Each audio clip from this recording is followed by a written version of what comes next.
Është nënshkruar këtë të premte marrëveshja mes Bashkimit Evropian dhe Bankës Botërore për miratimin e grantit të rrjetit të investimeve të Ballkanit Perëndimor në kuadër të financimit për Ballkanin Perëndimor. Pas punimeve të samitit për planin e rritjes, rruga jon drejt BE-s, u miratua granti prej 54 milion eurosh që do të shkojnë për programin e sigurt dhe të qëndrueshëm të transportit. Vlera e përgjithshme e granteve të dhëna nga Bashkimi Evropian për këtë program shkon në 134 milion euro që nga viti 2023.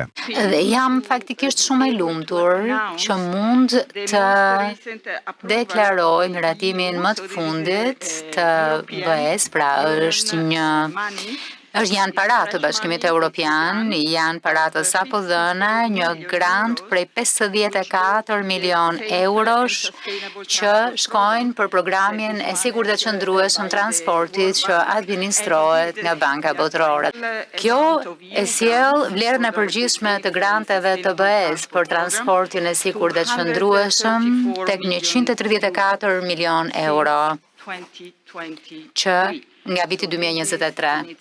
Ndaj, në vetvete, ky është treguesi i rëndësisë që Komisioni Evropian i kushton programin. Për çfarë bëhet fjalë? Bëhet fjalë për gjëra shumë të prekshme në qoftë se mendojmë, sepse programi ka të bëjë me përmirësimin e sigurisë rrugore dhe hekurudore. Ky grant i ri është një shenjë e angazhimit tonë të vazhdueshëm me të përbashkët në Ballkanin Perëndimor. Një sistem më i sigurt dhe i besueshëm transporti besojmë do të na ndihmojë që të thellojmë tregtinë dhe që të nxisim rritjen.